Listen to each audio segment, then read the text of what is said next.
Oh, hello, and welcome to Al Dente Rigamortis. I'm Review Cultist. I'm Mikey, the East End Retrieval.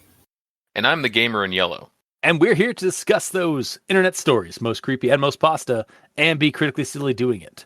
And tonight, for our last episode of Jeffuary 2026, Jeff the Killer Rewrite by Pastra, Chapters 7-9. So yeah, we are in the last chapters of Pastra's rewrite of Jeff the Killer. This rewrite is on Pastra's Tumblr account, so you can check it out there, though you may need to sign up for, or have a Tumblr account or sign up because it's kind of hidden behind an age restriction. But you can also check it out, or you check out a reading of it on Pastra's YouTube channel. So there is also that. And yeah, I suppose we should dive into this. I guess now we should give our initial recommendations of the entire series. I guess. I'm going to recommend it. I'm going to partially recommend it. I mean, it's a Jeff the Killer story. I generally hate those, so I'll recommend this one. Wow, takes a big man to admit you're wrong. I know. Well, let's dive in and see why this rewrite got a redemption arc for the Jeff the Killer stories. Starting with the rundown. So, starting with Chapter 7, Lou Woods.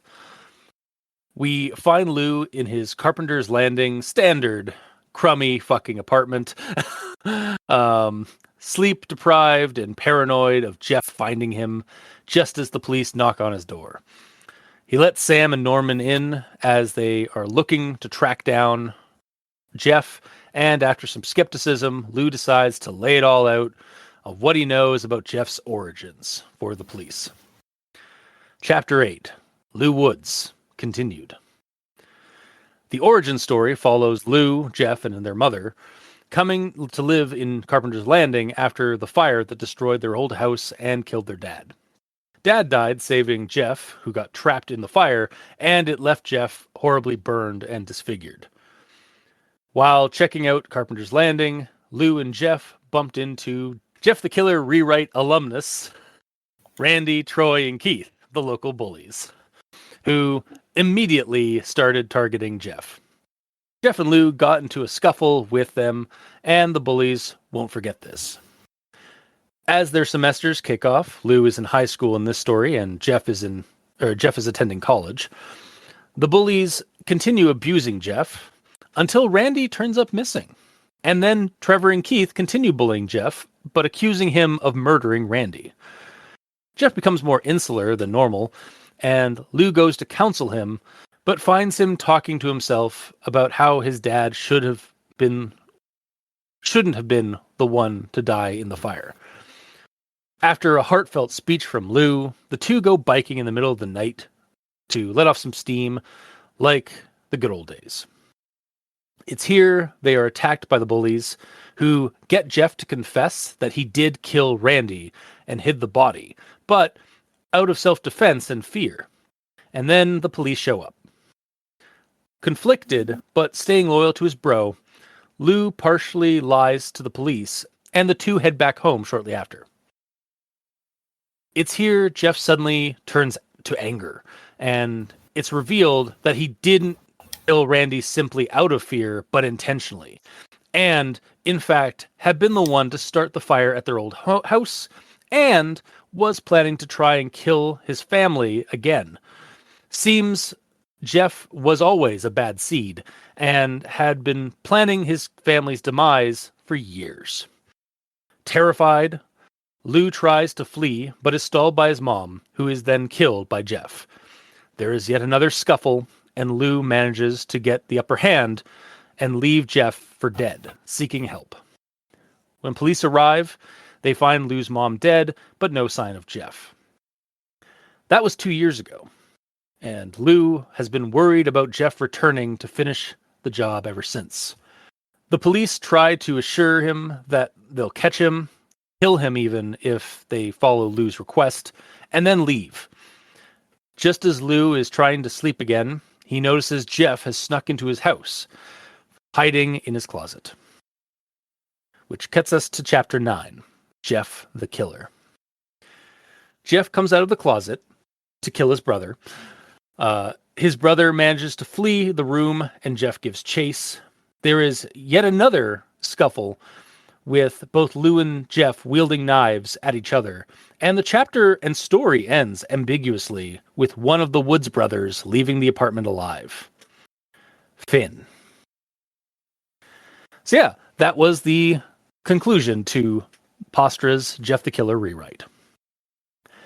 And now I suppose we should move on to Everyone Tolerates the Graham Inquisitions. At this point, once again, do we all go in by chapter for the for our notes? Yes. Okay. Well, we'll start with Chapter 7, Lou Woods. I got nothing. Mikey? I'm evil. Gamer? I got one. Okay. Yeah, I guess it's technically grammar. Whatever. As he arrived at the door, he put his back to it and gazed at the peephole, only seeing 2 officers standing outside. So, I'm no expert on peepholes, but unless Lou literally has eyes on the back of his head, he can't look through the peephole while his back is against the door. So, I'm going to assume that this is meant to be like a series of transitional actions, but like as it is, it's not very clear. So, like, for me, I'd say, as he arrived at the door, he put his back to it before turning to gaze out the peephole. Because otherwise, he's just like smacking his back against the door and looking through it with the back of his head. Yeah, I didn't. I also had this in my notes, but it was in actual thoughts because I didn't know. Was conflicted. Yeah, yeah. It's a problem. So yeah, because the way I visualized it, like the way I tried to grapple with it in my head is like, all right, maybe he's trying to be tactical, so he like puts his back to the door, to the side, to the door, and then like side eyes through the peephole for some fucking reason. So like maybe can. I know you can't, but like that's like the best way. I was like, maybe that's how he's trying to do it. Like he's trying to be like, in quotes, tactical. I don't know. Just so like maybe like so the door doesn't like get kicked open and his like nose gets like bludgeoned through and like sets him like gives him some kind of way of like not being subdued so easily if the door gets kicked in while he's looking through the peephole. But like it's a weird way of describing it. I'll give that. If that was the case, it'd be like he'd be putting his back to like the door frame, not the door. Yeah, or beside the door. Yeah, exactly. Like it should that should almost be the fix. Is like as he arrived at the door, he put his back to the bed to the door frame, to the side of it. Yeah, to the side of the door, and gazed out the peephole, only to see others standing outside or officers standing outside. Yeah, so he just woke up from like not really sleeping much, and he's kind of like, very crappily walking, like he's almost drunk. He wasn't drunk, but he's really tired, I guess. I imagine he just kind of stumbled against the door, just put his back to it. He's like, okay, I gotta check who this is. Fuck. And then he turns over. Yeah, that could also be it, honestly. But basically, also, like because of the amount of ways that we've already described this, it's not described well. So it needs more description. It is definitely a confusing description of a guy just checking through his peephole. Mm-hmm. How did you see it, Mikey? Well, I typo-kneesed over it and just Great. But basically, he went to the door and looked through the peephole. Yes. Yeah. Like, because he was already on his way to the door anyway. So. Mm-hmm. Yeah. Yeah. My literal was like, I guess he did it this way, and then I was like, my the end of my note is literally, but why? Yeah. It's very strange. Yep. But that's the only one I got for that chapter. All right. Then I suppose we'll move on to chapter 8, Lou Woods continued. So I got this one. Said he caught him off the corner of his eye, following him outside of school. Maybe it's a regional thing, like wherever this story is supposed to take place or wherever like Pastra's from. But I really feel like it should have been like out the corner of his eye. Instead of Like- off. Like off the corner of his eye, it's like he's like playing pool, like off the corner Yeah. a little bit. But yeah. Yeah, just that's my one little like thing here is like I think that off should be out. Mm. Mikey, the stands for evil. I'm evil. Gamer, grammar in yellow. Okay. I paid the cashier a little bit extra for the trouble. And as I was getting ready to walk out with Jeff, I noticed out the store window that the three of them had decided to hang around outside to smoke. So I feel like it needs a break after Jeff. So he's not getting ready to walk out with Jeff. He is Yeah. getting ready to walk out with Jeff. When I noticed, Yeah. it flows better that way. And then the next one, I couldn't bear to watch or listen anymore, so I flung the door open. Jeff, how could you say that? I exclaimed, without a question mark on that quote that I just said. Because there's no question mark. Oh on yeah, that that's true. Yeah. Yeah, or like you should at least have like exclamation point or like question mark exclamation point. Like just Yeah, for, it like, needs both. the ecstatic, like, how could you say that? Mm-hmm. It's not a statement though. Yeah. I'm trying to even like think of like how would I say that without using a question, making it a question. Like how would Yeah. I like inflect that? And it's so hard to try and like. It's think of how to impossible inflect- because the word "how" is there. Yeah, It just wrecks it. you could say that. No, that's even a question. God damn it! I'm trying to like just remove. How could I say that? Like, Yeah, no matter it's how weird, you say yeah. it, Yeah, no matter how you say that, it doesn't come out off as a statement. True. But that doesn't mean it's exempt from not having a question mark. Yeah. And my last one. But of course, no good thing lasts forever, and our night very quickly took a turn for the worst as we realized we were being followed. So I've always said and heard it as turn for the worse, not worse to, as in things are getting worse as a result of that turn. And when I Googled it, Google seems to agree with me. yeah. But it might be a regional dialect, so who knows? Yeah, it's always hard to tell because like some people just say things differently, or like things like over time things just like get kind of twisted by the way people talk. So Yep. Yeah. But some people like say it all the time, but they don't type it out, so Yeah. they don't know which is actually the correct way. Yeah. But that's all I got for 8. All right. Then we move on to chapter 9, Jeff the Killer. I got nothing. Mikey? I have conjunction junction. Of course you do. Oh, righty then. And next stop, Conjunction Junction. Doot, doot. Chapter 7, Lou Woods. It was the first time anyone had seen him in a while. It was no wonder the two officers looked so shocked. It's all my fault. It's him. But today could be different. But there was a condition, something Lou needed the officers to follow through with no matter what. But make me a promise. It was Samuel who spoke up this time, giving Lou exactly what he asked for. It was clear the two didn't see eye to eye, but so long as Lou was given a promise from one of them, he didn't care. Chapter 8, Lou Woods continued. But Jeff didn't come out with us. It took a while for us to figure out what our next step was.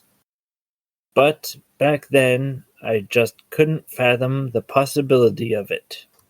It looked terrible. And then I noticed the smell. And that was when I heard him mumble something under his breath, something that made my heart sink to my stomach. It's not what... It was never the same without Dad. You are the one thing keeping me sane right now. And you don't have to wake up every morning and see someone completely different staring back at you in the mirror.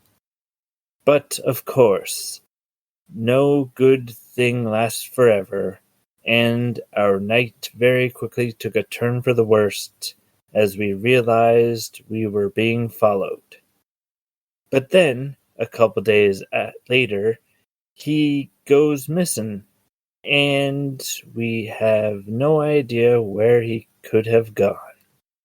But we didn't, and now we gotta make up for it. But it wasn't stalking him. It was self-defense, Lou, because I was scared. But, truth be told, I believed him. And so I lied to the officer. It told me that in this moment of weakness, that Jeff had shown me something I never wanted to see, and the thought of that brought me a greater terror than anything else. It was clear from the way she was rubbing her eyes and the way she spoke that we had just woken her from her sleep. And so she marched forward into what would become her own demise. It felt like I'd finally had my brother back, and the two of us could be the carefree kids we were back before our lives fell apart. And now, on that same night, I saw the man I considered my brother knelt down, knife in hand, waiting for his own mother to drown in her own blood. It was enough to make him stop, as if the very question offended him. Because you ruined everything, Lou. It would have been perfect, Lou. We all could have died together. But no. It was then that I understood the true depths of what my brother was. But there never was one. It wasn't the bullies. It wasn't our dad. It wasn't the fire. It was Jeff. It was always Jeff. It's like there really is a God up there mocking me for my failure. It was going to be perfect, Lou, but you ruined it again. But 2 years have passed and Jeff was never caught.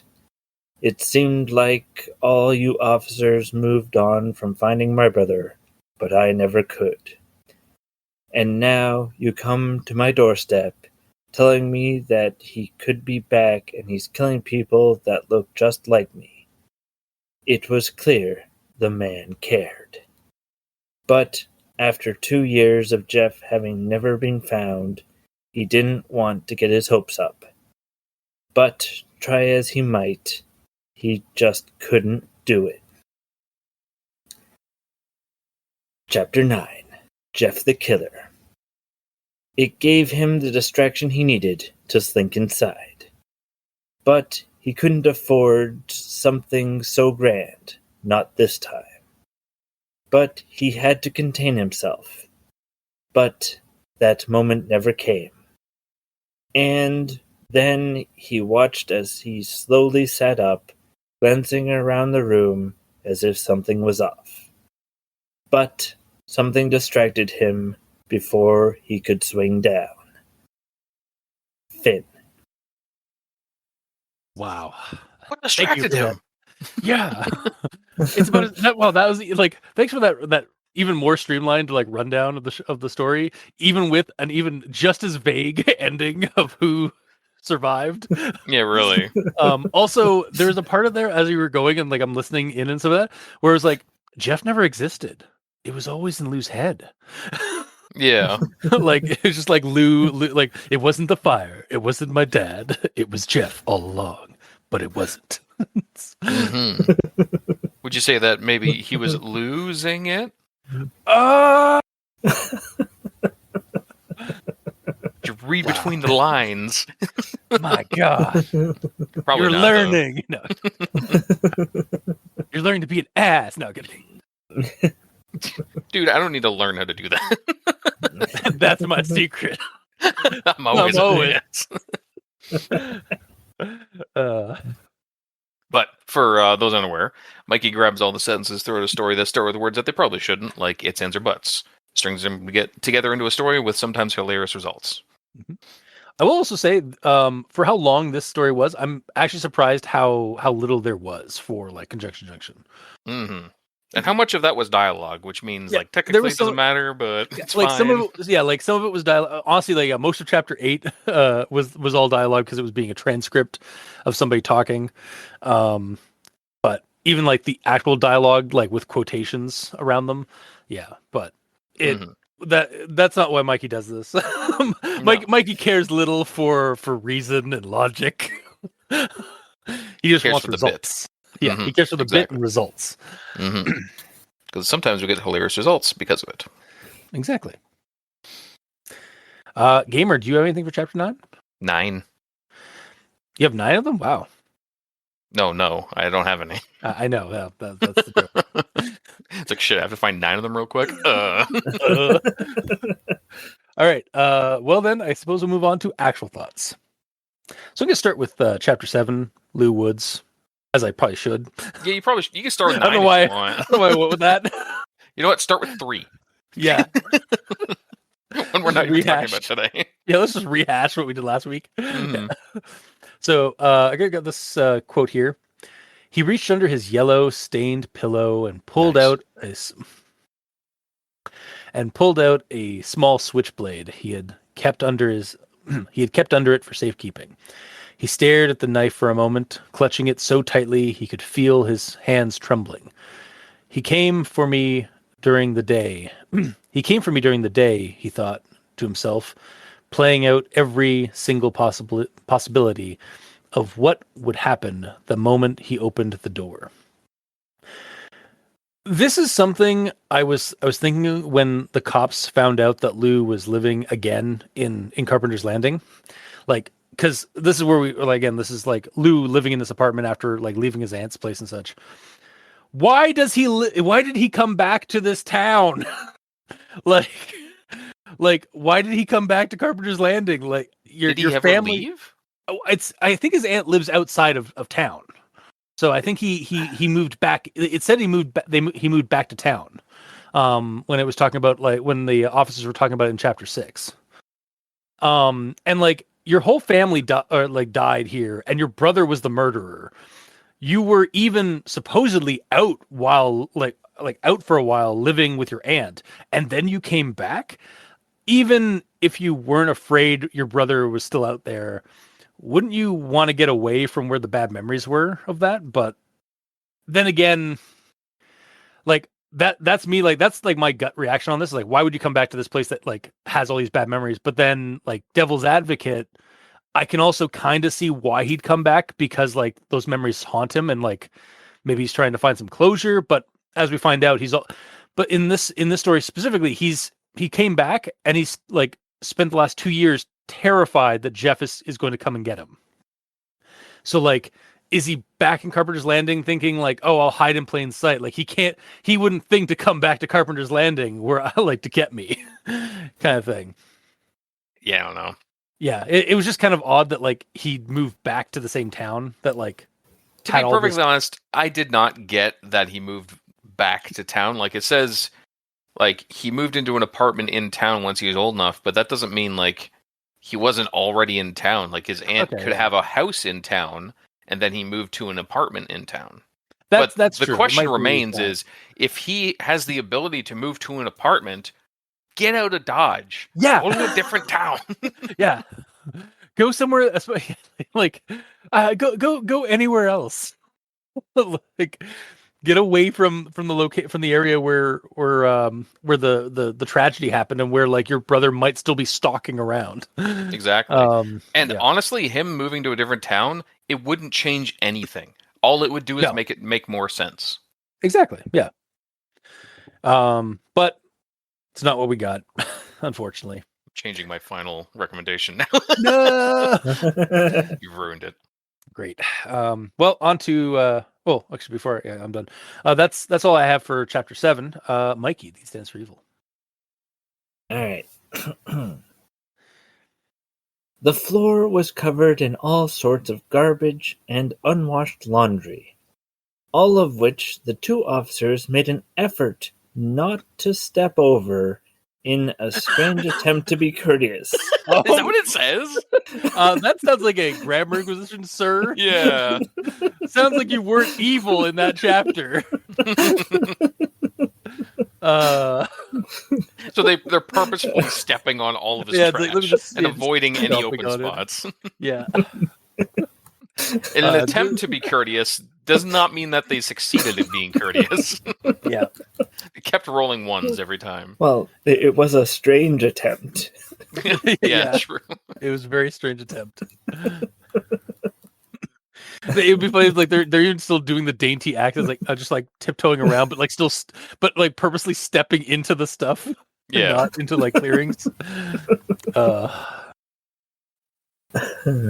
Yeah, I read right over that. I thought they. CLPD at its finest. This must be in Derpland. Yeah. Carpenter's Landing is clearly in the state of Derpland. Mm-hmm. Actually, I've got some later things about that, like comment on that, but we'll get there. Right. So my next one here is, promise me you'll kill him. We promise.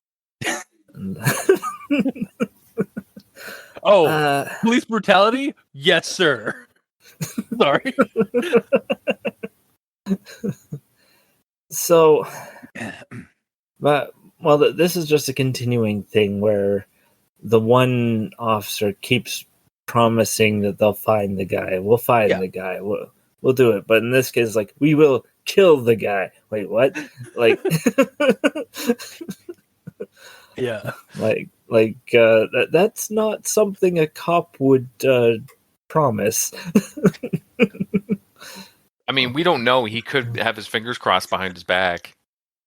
And it does straight up say, like, we know that Lou just needed to hear those words, aka, like, it's probably not going to happen. Or even if he was going to try to fulfill that promise, they both didn't promise. Only one of them technically did. Yeah, honestly, this kind of like tactic, like, is not even like a police thing specifically, but like it's just like basically trying to reassure like the victim, like, don't worry, like, just to make them feel better, just so like they're more pliable. I mean, they are, to make them more, also, yes, to make them more pliable, but also to make them like more like cooperative. Mm-hmm. So yeah, like, I mean, it makes sense, but yeah, you got it. It's just that these cops, they're all promise and no action. No, absolutely. Once again, CLPD's finest. All right, that's the end of my chapter 7. All right, Gamer, what do you got for chapter 7? I got one. You promised me you'd find him, and then you told me time and time again that you were still looking. What more could you possibly have to ask? As Lou asked the question, he saw the two officers shoot each other. Concerned glances before Norman spoke up. You're right. They just had existential crises. They just killed each other, like murder suicide. Yeah. Oh, that old chestnut. I shot him. love it. Bang. A glance. Oh no. It's my favorite thing. It's such a good bit. I'm so happy you guys didn't catch it. I'm sitting here biting my nails like, I have to say it. I want to be the one to say it. Here I am, like, actually, like, taking notes on like real, like, serious things in the story, and then no, I'm so glad that you did that. Yeah. Yeah, that's the only one I got for 7. All right. Well, then let's continue with chapter 8, Lou Woods continued. And actually, my first note is regarding the titles of the last two chapters, like chapter 7 and chapter 8. So yeah, with chapter 7 and chapter 8 being named after Lou Woods, and then Lou Woods continued, I kind of wish they had been named like, so chapter 7, Lou Woods now, and then chapter 8, Lou Woods then, since one focuses on present day Lou, and the next chapter is mostly about past Lou and his experience with Jeff. Alternatively, we could have chapter 7 be Lou Woods, and then chapter 8 be Jeffuary Woods, and then chapter 9 be Jeff the Killer, since chapter 8 focuses on Jeff's origin before he was known as Jeff the Killer and was still known as Jeffuary Woods. I like that a lot. Unfortunately, no. Yeah. Okay. only because all the other chapters are specifically named that way based on who's talking. True.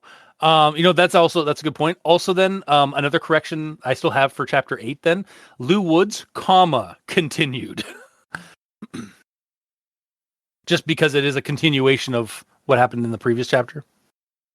Do you really need that comma? It might be pedantic, but like honestly, like it doesn't actually bug me that much. But like, it's just like a suggestion. It could use a comma. But yeah, I was really like bracketed out. Yeah, maybe bracket, even that. Continued in bracket. Yeah, that could also work. It's not necessary, but it was just something to fix up a little bit. Again, I just really liked that each chapter was named like a different like person, and it makes sense, like you're pointing it out, that like each one is named that because it's from the POV of that person. Yeah.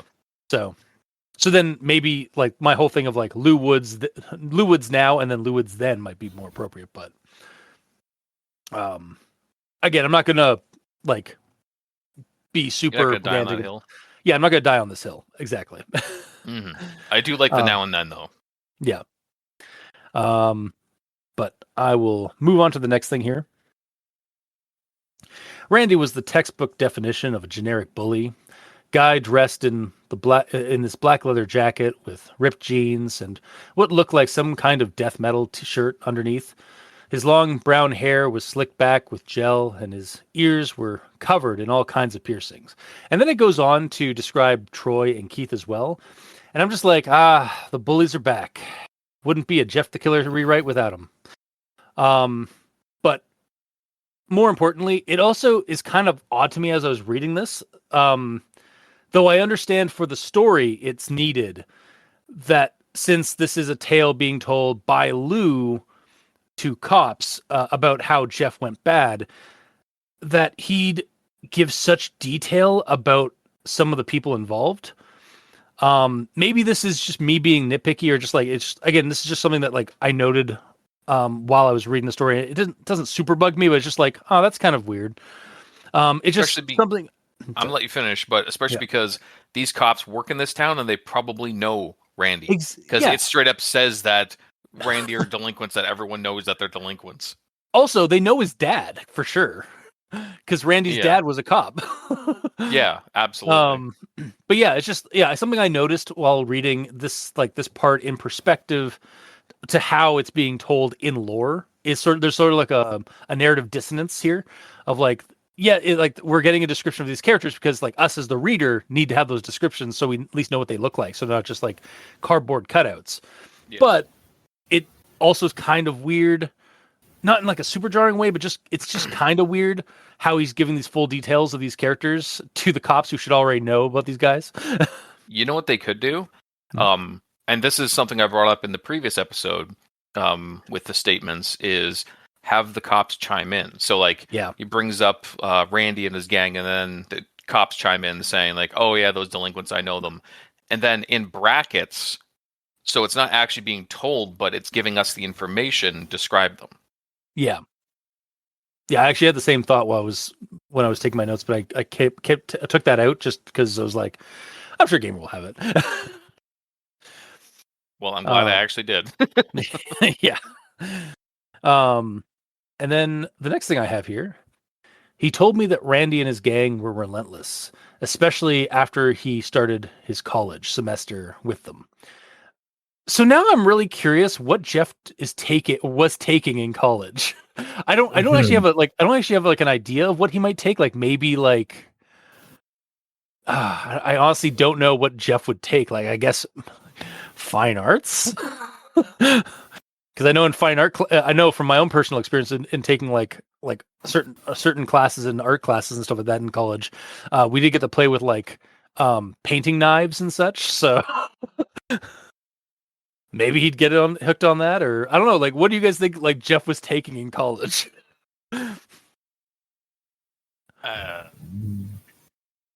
It doesn't have to be knife related. No, it doesn't have to be. Yeah. No, absolutely not. But I'm just like, I know. Like, it had me curious. I couldn't think of anything, but except for like my own experience of like fine art class, and like Yeah. relating it to like Jeff the Killer. So like knives, Mm-hmm. but I'm thinking Psychology.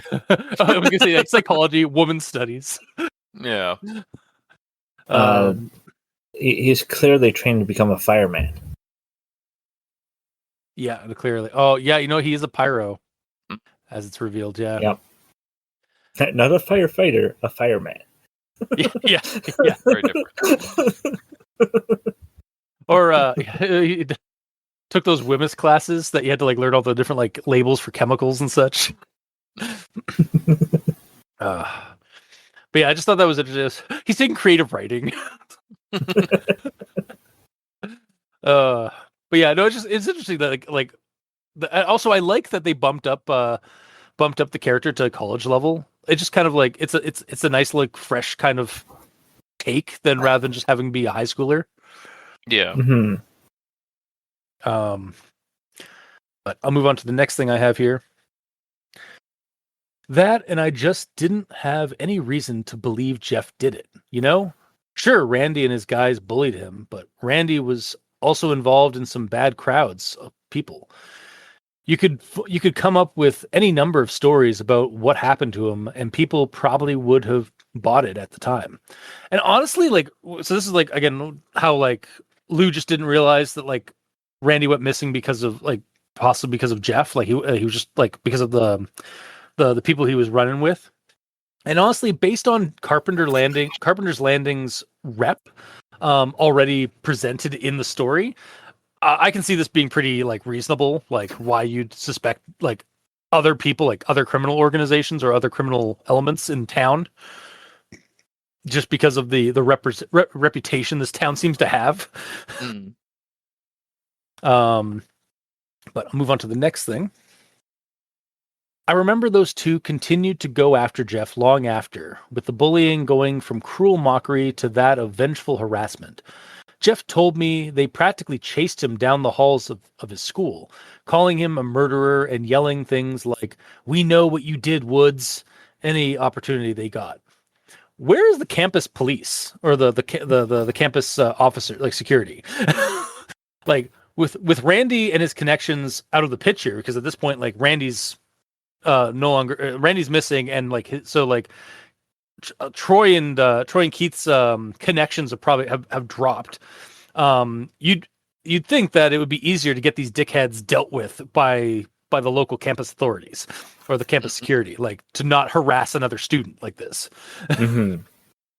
But they're professional but then- bullies. They've been doing it for a long time. Yeah, Yeah, and you have to remember that Randy is still the son of a police officer. So yeah, but He's not there This- anymore, though. yeah, this is after he went missing. So you think now would be the perfect time for Jeff to start like relying on the security. Yeah, but we also don't know what the other two standing is, because why they hung out with the son of a True. police officer. Maybe they are also sons of police officers, or have ties to Or they that. could still possibly like contact Randy's dad about it, like maybe Yeah, because we never get anything about Randy's parents or anything like that in this. Like they're none of the cops that we encounter in this story, but it could easily be like he was also kind of like suspecting of Jeff of Jeff. I almost said of Jeff the Killer, like that was his name, like his name at the time. But yeah, so that's Samuel true. is Randy's dad. Yeah, I mean, yeah, maybe, yeah. But yeah, it just one of the things is like, oh, where's campus security when these fucking assholes are bullying this kid like up and down the school? But Mhm. Derpland. That's Yeah. where they are. oh, we'll get more. I got more stuff on that, so we'll get there. Also, moving forward, I'm gonna have comments, and then I'm going to have updates to these comments because after I finish the story. So I decided to keep them because there's one I think down the line here where it's like I have 3 separate updates to what's going on because I did some actual research. Yeah. But I digress. I'll move on to the next thing here. And that was when I heard him mumble something under his breath, something that made my heart sink to my stomach. He said in his raspy, strained voice, "Why was Dad the only one who had to die?" I was like, wow, way to actually make me feel bad for Jeff in one of these origins and in an actual meaningful way, not just like, oh, I'm angsty, I'm edgy, I'm a high schooler. Like, actually, like, kind of felt bad for Jeff in this moment. And then I got an update. This is actually possibly some really decent foreshadowing for the later reveal of Jeff's darker nature. Like, he wasn't saying this like out of guilt that like his dad died and he didn't. He was saying this out of disappointment that it was just his dad that died. Yeah, when he and wanted not his all whole of them. Yeah. And that's kind of something that I think I like as I was reading the story, like when we get to that part, like in my notes of like the reveal, I had to go back and like reevaluate my notes. Because suddenly things definitely turned on me. But I'll move forward here. The moment Jeff and I saw him unveil the blade, we tried to ride off on our bikes, but the 2 guys were close enough that they were able to catch up and pull us off. Yeah, so this is like when they see like the figures in the distance and they get closer and then Randy pulls out the knife. Honestly, I'm surprised they let them get that close at all, based on like past experience. Like It was dark. But they heard him like yelling, like calling to them, so they knew who they were. So I just like I definitely would have bailed, like just ran, like just started biking home immediately upon seeing them, even like before they got that close. But They might have like walked up, got within arm's reach, and then yelled to them. Oh, maybe, yeah. Or they because like they've been abused by these bullies they had to roll a sand check or a stress check, and they got the fight, flight, or freeze, and they got froze for they're in a for fugue too long. state. Yeah. But I'll move on to the next thing here. Said he caught him off. Said he caught him off the corner of his eye, following him outside of school. He was scared, man, and we had never seen Randy scared. He even told us a couple of nights before he died that he saw your brother here standing outside his house. Is it wrong that I don't have much empathy for Randy and his goons? Like, or Randy's like getting killed and going missing from, like, again, this is me in this moment, like reading this. And so I was like obviously Jeff took it too far with the killing, but weird. You bully enough people and with consistent cruelty, eventually one of them is going to snap and bully back. Like, the bullies aren't necessarily the smartest of people. No, but it's just like, I don't really have much empathy for these bullies because of how they've been acting throughout the story. Like, no fucking shit, you guys got what's coming to you. But like Trevor and Keith are like, oh, like he didn't deserve this. Like, he fucking totally did. You all did. But update. Oh, never mind.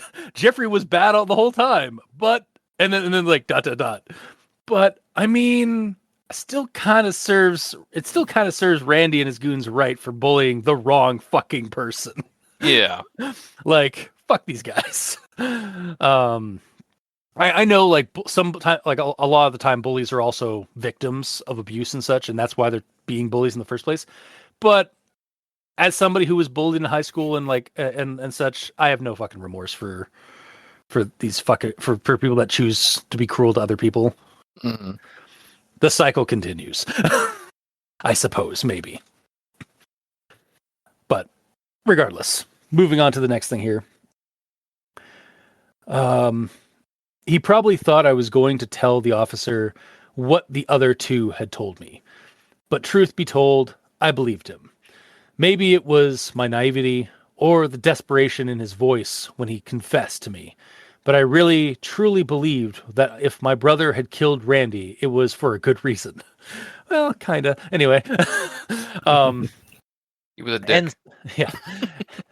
And so I lied to the officer, told him nothing about Jeff's confession, about the truth of Randy's disappearance.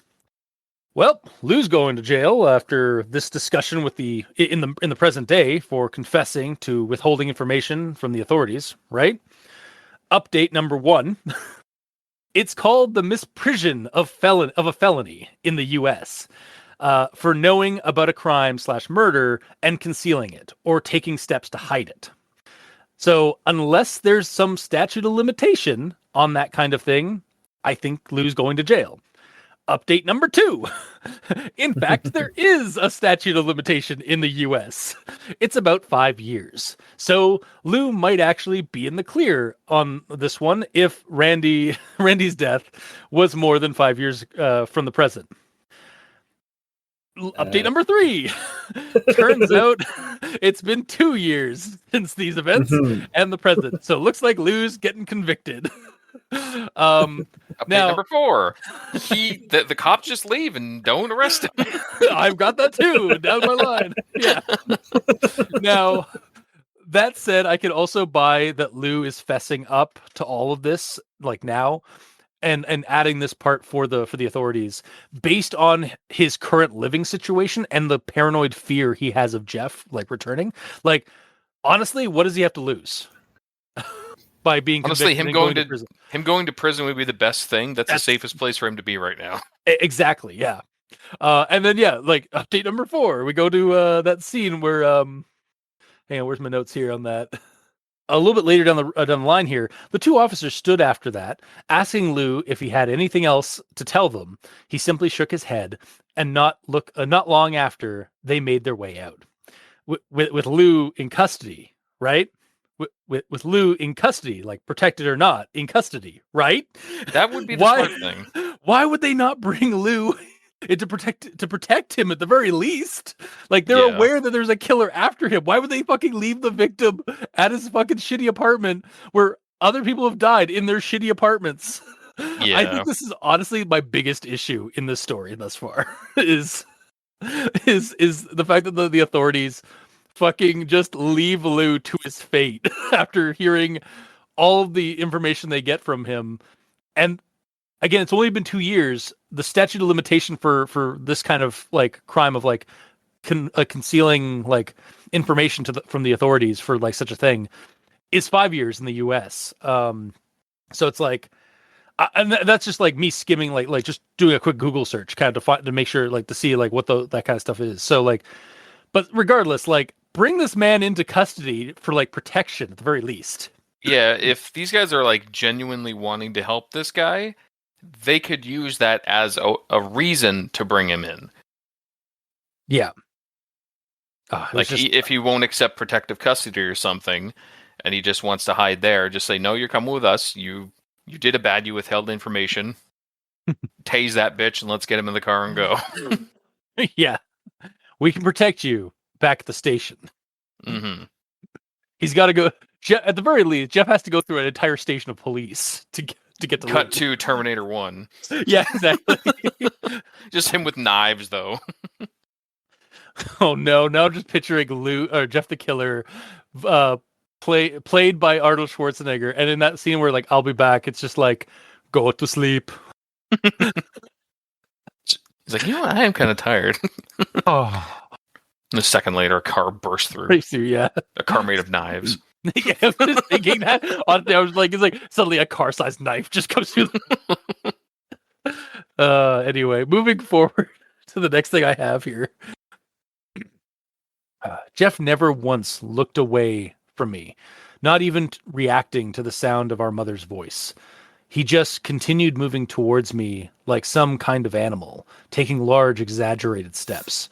So I know we joked last week about how he does his like wide like steps toward like a victim and such. But in this moment here, like the way they're portrayed here, the way it's portrayed here, it's far more clear to me that it's trying to like the author's trying to emulate like Jeff is like almost like a prowling predatory animal. ready to pounce on its prey rather than something goofy like. Yeah, like the way each it was- step, he also has like his legs primed to leap. Yeah, rather than being like cartoonishly like kind of exaggerated like we envisioned in the previous chapters. But yeah, like it's a lot more threatening in this scene. Just how deranged and how like focused Jeff is against Lou. But and then the next thing here, before she was even able to finish her thought, Jeff plunged the switchblade deep into the side of her throat.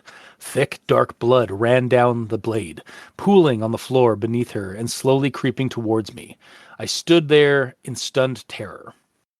So, Gamer, you brought this up last week as well, but despite the fact that I'm loving the good, spooky prose here, I can't help but feel in some spots of this story that Lou sounds like he's writing a horror novel or like writing a creepypasta more than telling the police an account that he had. Yeah. Like personally, it doesn't ruin the story so much, but it's just something at the back of my mind that just occasionally creeps in. It's just like I can easily like suspend my disbelief, but there's a voice in my mind just like the immersion, no.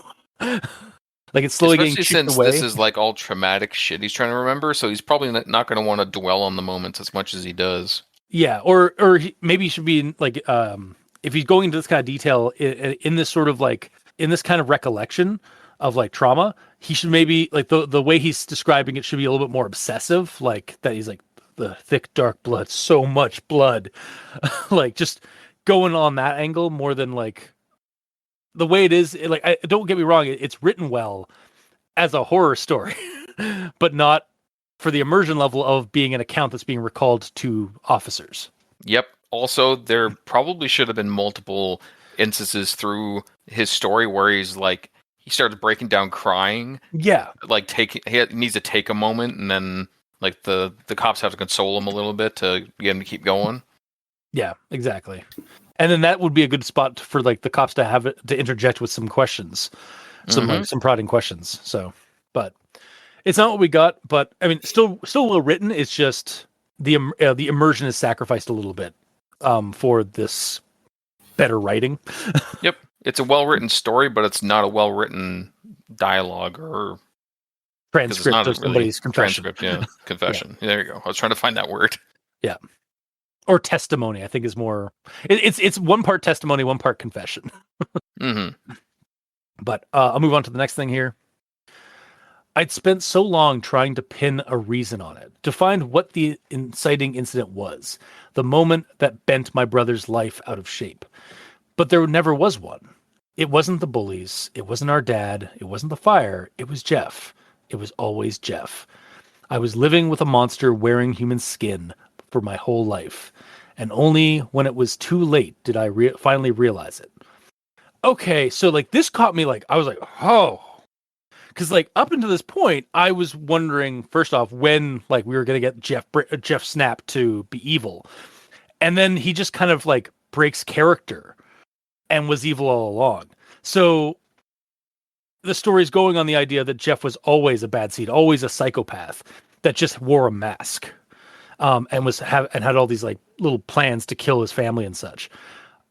I do find this a really interesting take on the nature of Jeff's evil, because most of the stories, especially even the very first ones, give Jeff an inner darkness that eventually erupts after a traumatic trigger or catalyst. Yeah, but he's generally like a good guy and like sometimes like a hero to an extent. Yeah, until but in this, like the darkness takes over. Yeah, but in this version, we're getting it more like The Good Son with Macaulay Culkin, the movie with where like Macaulay Culkin's character is just a psychopath like from birth and just hides it and does bad things and blames it on other people because he's a sweet little boy. So it's sort of the same kind of situation, and honestly, that kind of stuff is kind of realistic because there are people like that in the world. Unfortunately, yeah, like there are human monsters like that. That have that kind of sort of mental affliction. And I thought it was really interesting that like that's the turn, like that's the revelation we get. at first I was actually kind of really surprised by this seemingly left field revelation. Like I even had a bit where I was going to do about their old house being in Left Town. But then I looked back at my notes and where spots where I was like talking about like about Jeff being sympathetic and like how he's being like being treated by these guys and stuff like that. And I even looked at other parts of the story, and I realized there was foreshadowing in the story for it. It's like between the lighter, the Lou walking into Jeff's mumbling, the weird smell that was in his room when he went into the room and stuff like that. To which when Lou finds him like mumbling about his dad, and Jeff tries to cover it up, and Lou misinterprets the meaning of it. In a way, this version of Jeff's evil is, like I said, quite grounded, and even less angsty than other versions of Jeff, because this sort of psychological issue and masking of a character or like having a character masked on a person's real thoughts and personality can happen in people. Like that's the scariest part. Like honestly, it's that human horror. Like people are scarier than monsters because people can be monsters like this. And so yeah, I like really liked this turn, even though at first I was like, well, this came out of left field, and then I started thinking about it. It's like, no, this actually was kind of foreshadowed when you start thinking about it. so props, I guess, to how this turned, or how these events turned. So. Then move on to something a little bit more silly. I found old notebooks, unopened packs of cigarettes, and what ended up catching my attention. What looked to be a box cutter. Okay, so it is kind of funny in a morbid way that the story gives us explanations of the killing weapons used in previous chapters in another chapter. Like, again, there's like, we had the box cutter mentioned earlier, and then like, or we had like at one point Jeff had a hunting knife, and then in the next story he had a box cutter, but the victim had a hunting knife that he jabbed into Jeff, and so now, from that previous story, Jeff had a hunting knife rather than a box cutter, but now we have the origin of the box cutter. And then even Randy's even Lou like has the switchblade that Jeff used to kill Randy. So yeah, it's just I just found it very funny. Like each chapter gives us the origin of the implement from a previous chapter. Yeah. It's like they're all one and done. He gets a single kill with it. It's like, okay, I need a new weapon now. Yeah. Or he like drops it, or like, but gains another one because it's in his Someone side. stabs him with a better one. Yeah, exactly. Like I think I mentioned last week, like he's getting upgrades. Like he had a box cutter in one chapter, and then he upgraded to a hunting knife after he got shanked with it. In the next story, like he gets stabbed with a katana, and I have a new weapon now. Ow. Yeah. And then back to something a little bit more serious with this next quote. I took the box cutter out, opening it and turning to the closet door to wait for Jeff's arrival. What I was greeted with, however, was something from my worst nightmare.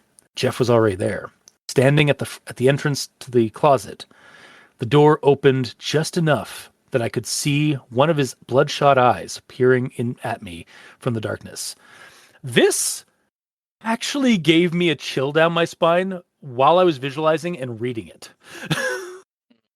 Like I actually got a jump scare while reading the story with nice. Jeff's like eye just in the court, like when he turns around and Jeff's already there. It's like, fuck, like I'm not even gonna lie. This morning, or like in the night, I woke up in the middle of the night and my door was slightly open, and I was like, I really need to close that door. Like I was genuinely had like not a nightmare, but like just like some night paranoia.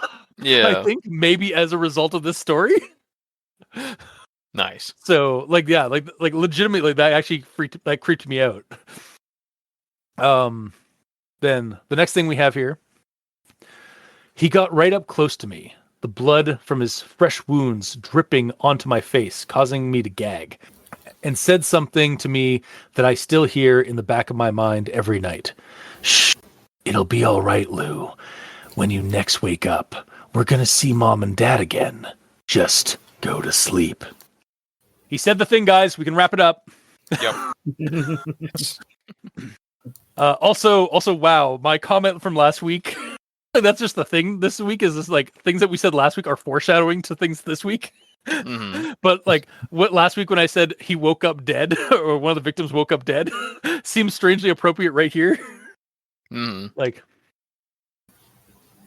and then we have this part here. He then raised the switchblade over his head like he did before when he killed our mother.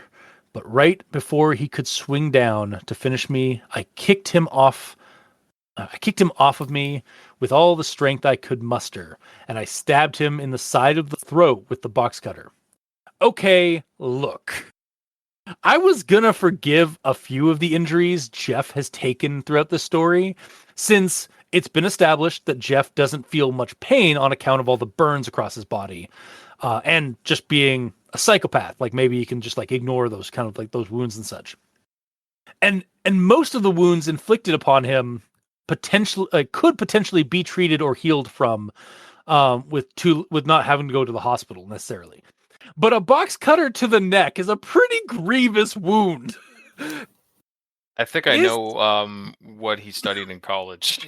Some sort of medical thing. He studied He studied some like first aid. Yeah, absolutely. Yeah. How else would he still be alive? He must have studied. He must have been studying first first aid responders or something like that. Mm-hmm. He was trained to be a paramedic. Yes. Clearly. Honestly, that might be what he was studying. I could actually kind of buy that. Like, you want like in his sick mind, like learning to heal, so he knows how to kill better. Yeah, absolutely. But yeah, and yeah, my last comment on this line of like how like grievous that kind of a neck wound would be is Jeff supernatural. Like, is Jeff supernatural, or is this just like he's got plot armor? he's got slasher armor, like Michael Myers or Jeff the Killer. or Jeff Voorhees is what I was gonna say. Nice. Jeff and Voorhees. Jeffrey Voorhees. But yeah, no, it's like this wound was a little like the fact that he survived off this one and he is a slasher in the scene because he drops from the wound.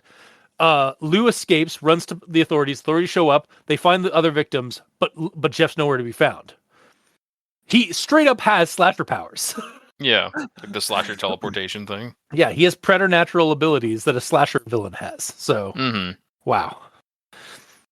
But yeah, that's all I've got for this chapter. So, Mikey, D stands for evil. I'm evil. Gamer. So his eyes were opened unnaturally wide, almost looking as if he was forcing them to stay open. He didn't blink, and the pupil of his right eye was so dilated it almost made his entire eye look black. I like the visual difference of the blinded eye and the nearly like pure black eye of this iteration of him. Yeah. They're not just doing like 1-to-1 the quote unquote spooky image of him. You know, there's actually some variety and difference in this. Yeah. And it's honestly kind of creepier. Yeah, no, 100%. Like, it kind of reminds me of the assassin. So there's this is gonna be a connective tissues time. In the last couple of weeks, I was watching Hogfather, the miniseries adaptation to a Terry Pratchett novel, and the assassin that's in there is named is it Timatami? It's like it's spelled Tiatime. Yeah. It's spelled like really. It's spelled tea time, but the assassin himself pronounces it Tiatime. Of course he does. And his one of his eyes is character's name. Yeah, exactly. One of his it's like Dandelion from The Witcher. It's spelled Dandelion, but the way the video games pronounce it, it's Dandelion. Of course. Or no, the way the audiobook does it, it's Dandelion. But anyway, Tia Time. Also, thank you, Mikey, for also knowing this. um, the assassin, the way they describe him the way they have him look in the miniseries, one of his eyes is like kind of got not blind, but like really small eye, like a really small pupil, and then the other eye is just like all pupil. Yeah. So it kind of reminds me of that, and he's also a psychopath because he's an assassin for the Assassin's Guild. Mm-hmm. But yeah, speaking of like the blind eye and stuff, wouldn't his depth perception kind of suck? Oh man, yeah. Wouldn't he be like whiffing on these stabs a lot? He'd just be like whoa, whoa, whoa. Like he just looked drunk half the time. Also, just like walking around and stalking around. That's why his when he's walking, it's exaggerated. He's just being really careful about how he walks because he can't see very well. I don't know. Honestly, like, how long has it been since his eyes been fucked up? Since the fire? Yeah, since the fire. So, which was a number of years ago, right? At least so. Probably about 2 years and a month, because they moved into Carpenter's Landing 2 years prior, and then or like they moved into Carpenter's Landing shortly after the fire happened, or like maybe even a couple of months after the fire happened, and then a month later, he went nutso again, or he revealed himself as a nut, as a killer, and then 2 years passed. So it's been at least like 2.5 years at best. Regardless, within year one, I'm assuming he got used to having one eye in regards to walking and stuff. Yeah, for sure. Like if you lose it, then yeah, your depth perception will suck immediately. But after a number of years, you will get used to it. But that also might be kind of why he like does that exaggerated stab, because he's like making sure he's going to hit with it. Like he has to aim it first. I don't know. Yeah, he's very it's revealed that he's also very methodical. Like he's been planning kills for years. Mm-hmm. So yeah. But yeah, that's basically all I got for 8. Okay. Well, aside from like the plot twist, did any of you see it coming? I honestly don't. I didn't. I was wondering how Jeff was going to go bad. Like, was it going to be because of, like, he had to reveal that he killed Randy or something like that? I didn't. Like I said, it threw me completely off guard. Again, my knee jerk was like, this came out of left field, and then I went back, and only until after I looked at that, I was like, oh no, it was kind of foreshadowed, but it is through the foreshadowing though. Yeah, exactly. Because every time it was foreshadowed, it was justified in a better way. Yeah, and I think honestly, the fact that Lou says like maybe because I was always trying to make like excuses or like find reasons not to suspect my brother or something like that. Mm-hmm. Like that him saying that honestly like helps like transition to the idea that like Jeff was always bad, and it was just revealed suddenly here. Yep. But that's all I got for 8. All right. Then on to chapter 9, Jeff the Killer. So I'll go start with this one here. They had led Jeff to his brother's apartment. They had no idea that he was still there at the scene of the last crime. The corpse of his latest victim was still fresh, another fake Lou to add to the pile. Jeff knew if he followed the officers, they could bring him to the real one with time. He was well aware of his own notoriety and used it to his advantage. That is scarily clever. And I might use that in a more true crime style Call of Cthulhu or Delta Green game whenever I get around to running something like that. Like have like a bunch of killings and then just have the killer follow the investigators. Yeah. to witnesses, and then have those witnesses drop dead when the investigators leave. Mm-hmm. Like that is a really good idea for a villain. That'd be pretty cool. Yeah. But the next thing here, "You found me," he said, barely able to contain his own excitement. This was it, the moment where everything would come to an end. The moment he'd waited for so long. Jeff slowly crept out of the closet to meet his brother face to face. And without a moment's hesitation, he saw Lou fling open the door to his bedroom and run out of his room. I kind of chuckled at the end there when I read this, because it was kind of felt like something from like a horror comedy, like almost expecting Jeff to exclaim just like, "shit," or fuck, and then start giving chase. Yeah. Just because like of how like the rest of the sentence was like he's like Jeff is like slowly walking out of the room, like walking out of the closet to like face his brother, and then Lou's just like, nope, just like fucking scrammed. Mm-hmm. Like it's a bit darkly comedic to me, and so I did enjoy it for probably not the right reason, but it was fun. It's also realistic. Yeah, no, absolutely. Like, yeah, like, finally, Lou learned after the bike sequence to get out of Dodge before before somebody gets too close to him. Yep. And then we get to the last bit of the story. In a panic, Jeff tried to finish the job, swinging down at his brother's throat. All the while, Lou attempted to stab his brother with the switchblade he had concealed. When the blades connected with flesh, there was a long, drawn-out silence. That day, only one of the two brothers walked away alive. Ho ho! Pastra, you clever little shrew. Way to keep it vague. Honestly, I don't mind this ending. I kind of like that we never find out. Like it just ends with like one of the brothers walking out alive, but it doesn't tell us if it was Lou or Jeff. That's the kind of thing that only really a story, like a written story that you're reading, can give us. Because like this was in a movie, like we'd know which one got out of there, Unless it faded would you black.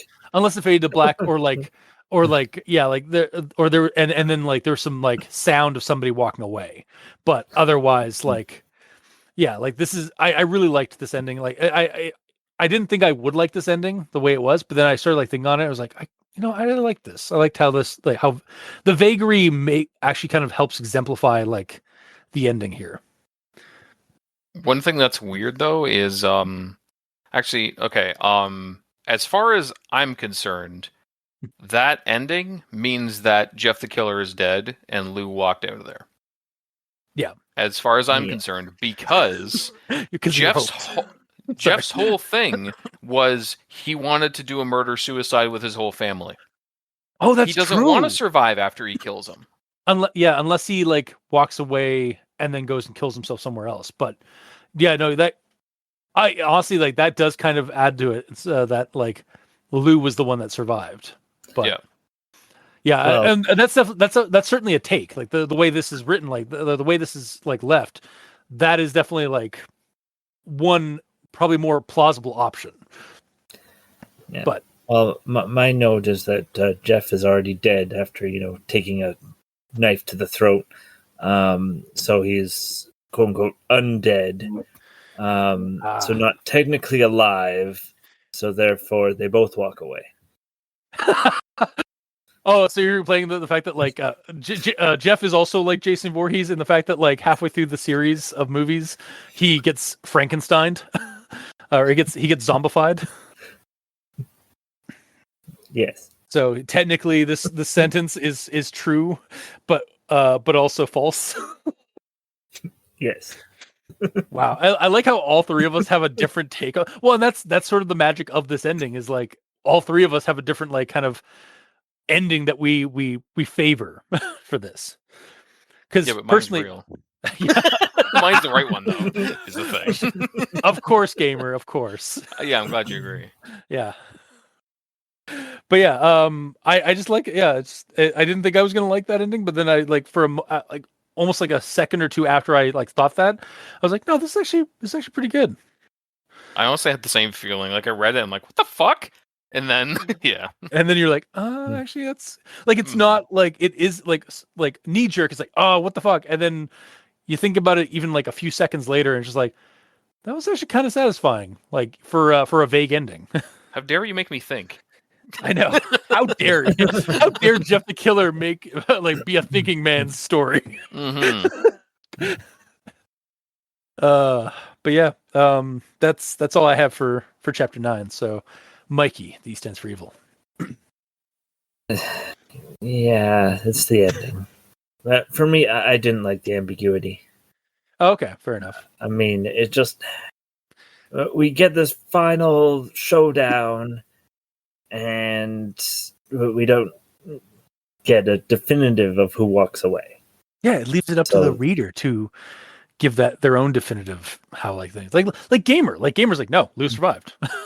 Jeff died. I no longer have to read this. I no longer have to read a Jeff the Killer story. He died. Yeah. He's dead. He's dead and buried. Yep. The next story is going to be Homicidal Lou. Yeah, I was just thinking that too. Like, all right, yeah, so Lou survived, and now we got Homicidal Lou. Yeah. Well, it would be nice if we knew that there was a remake of Homicidal Lou. Well, maybe down the road I'll keep an eye out. See if there's a Pastra's rewrite of Homicidal Lou. But wait, we're so close to being done with Jeff the Killer stuff.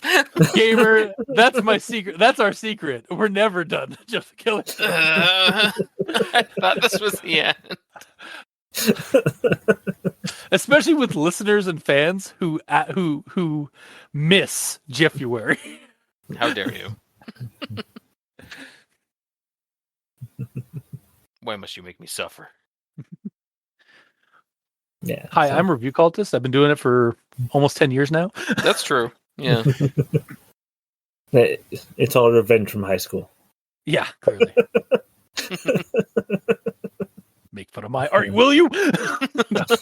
Yeah, I'm on this show and doing Jeffuary specifically as punishment for being your high school bully. Yeah.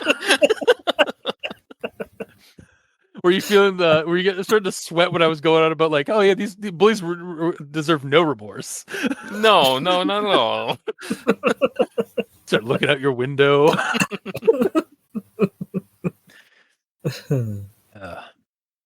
Anyway, that's all I have for Chapter 9. All right. Gamer. I accidentally chimed in with mine earlier, so no, because it's basically just me commenting on the end. That's fair. Well then, on to final thoughts.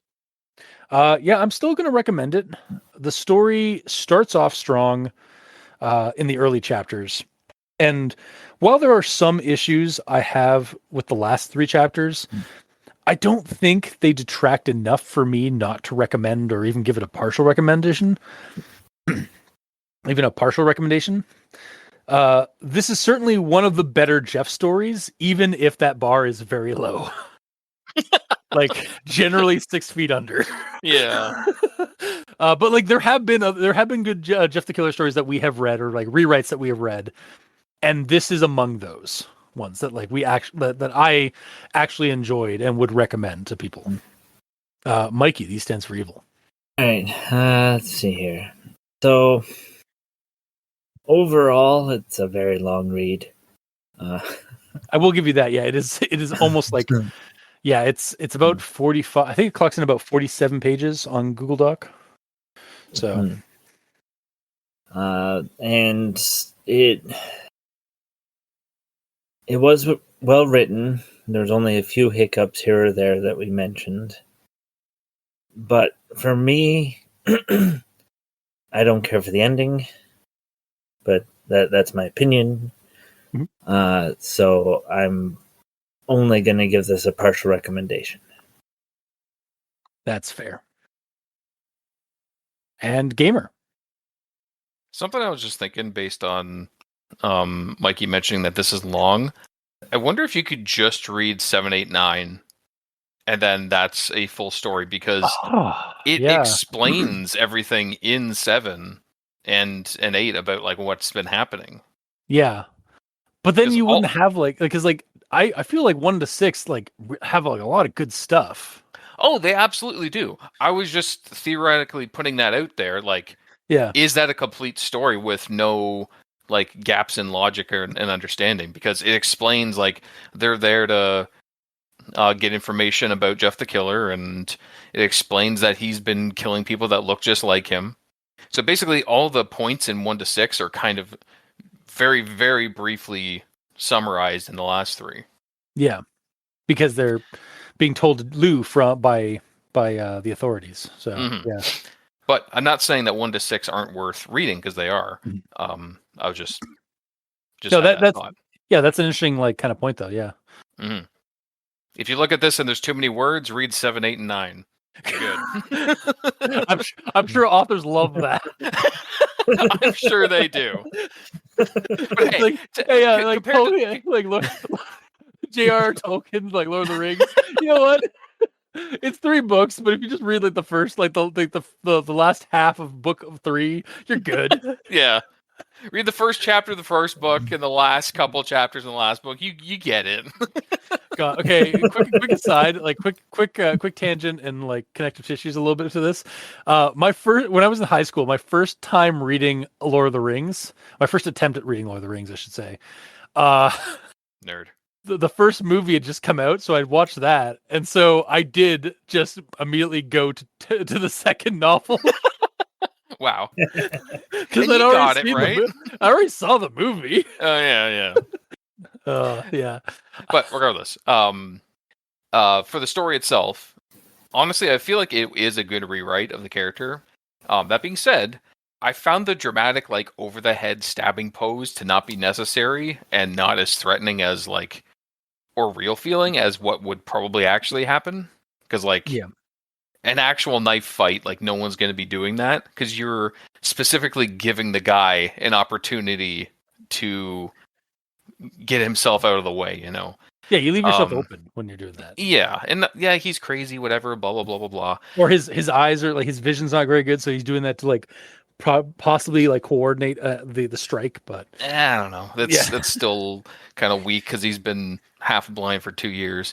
But yeah, the way I see it, the most threatening way to have this character, who's like a killer with a knife, is to like just go for it. You know, like not try to walk all slow and stuff. Like as scary as it is, like the reason that I was liking the story is because it had more realistic vibes, and like writing Jeff the Killer as someone who the way that someone would actually attack someone with a knife in real life is scarier than this.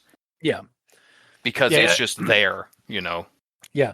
Now, to counter, or a devil's advocate here, not necessarily to counter you, but devil's advocate for like the end here, where like with Jeff taking this time and slowly coming out, he has been planning this for years. Like this is a performance to him. So, but I do see what you mean. Like it also like it wasn't the smartest move, but I think even Jeff kind of like addresses that, or even like kind of brings that up in his mind as he's like trying to do it. Like he's like trying to speed through it, even though he wants to like be performative in this. I guess, yeah. But I don't know. That's just the way that I feel it would be. The scariest version of him is one that doesn't fuck around and just gets to work, you know? Yeah. Just True. does it. Just does the deed. Yeah. But yeah, either way. Overall, I like the more realistic vibes of the story. That had most of its story beats. But yeah, to me, this Jeff is like desperate to finish the job that he started, and like, yeah, he's lost it, but in my opinion, he plays with his prey too much. And to some points, the ones that get away that explain what happens, he could be purposefully not actually trying to kill them because he wants them to get away. I think he straight up says that. Yes, I'm saying in those instances, it's explaining my problems with the previous attacks. Oh, yeah. Because he fucks around too much. But with this last one, like, I know you said like it's a performance piece. He's been wanting to do this for ages, but he wants this done. Like he's tired of waiting, you know. So which is still why fucks around a little bit too much. Yeah, like there's a reason why like him attempting to kill Lou was also really just like seemed really sloppy, is because he has conflicting ideas of how to go about it. Like he wants to make sure this is the last one or the last attempt, but he's also had years of like I'm gonna do it like this and like this, and it's like, damn it, I gotta fucking just kill Lou. Yeah. Like I get what you're saying. It's just like, I think there's this is also showing like the signs of the conflict in him of like getting this done efficiently like he's done in the past, and wanting to savor this as long as he can. Mm-hmm.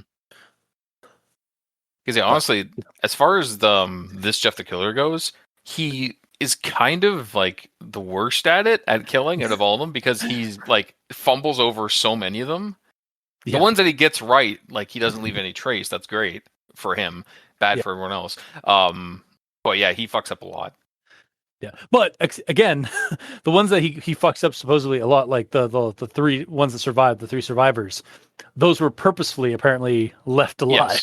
Yes. So yeah. But again, yeah.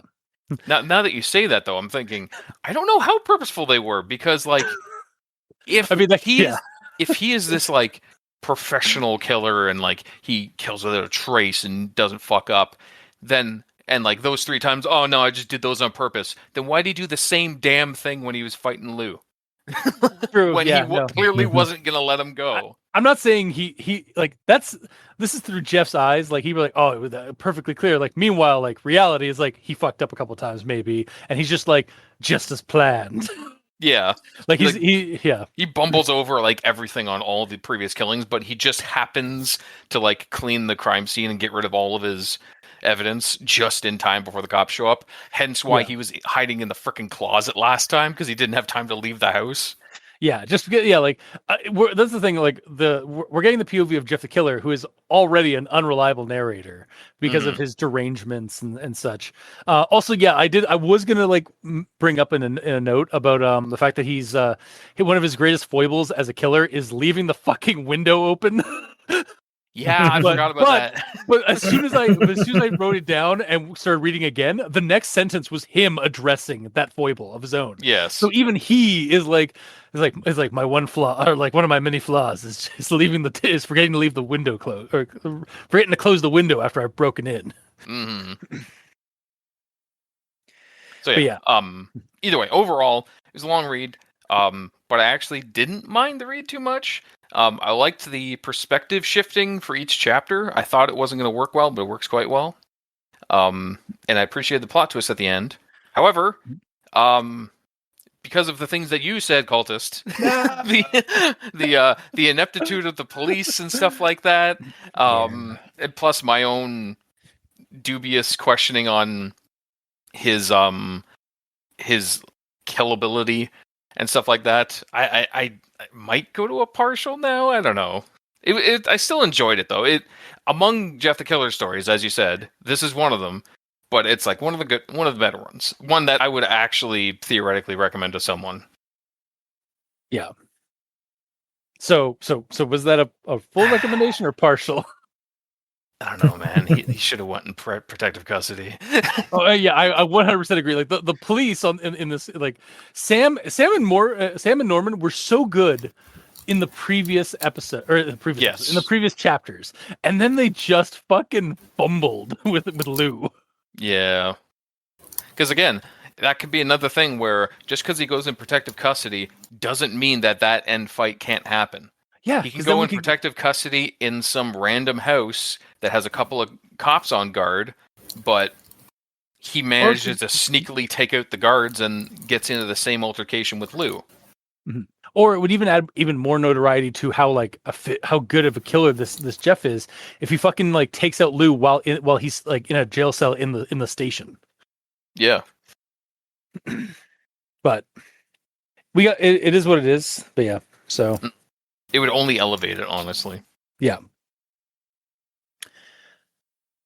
So yeah, I'll go partial, but I still enjoyed the read and I still would recommend it to other people, but it's not perfect. No. Well, it's not Who Is Phone. No, of course not. Very few are. Yeah, I guess that'll be one full recommendation and 2 partial recommendations. Definitely up there.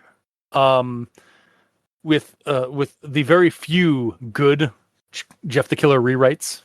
Agreed. So, and that has been this week's episode. So if you like what you heard, or if you didn't, leave us a comment in the comment section below where this gets posted. Some of us are on Blue Sky. Mikey, for example, is at the E stands for evil, and I'm at Review Cultist. You can also send us emails at aldenterigamortis@gmail.com. That's ALDENTERIGAMORTIS@gmail.com, where you can also leave us suggestions for other creepypastas, SCPs, spooky things.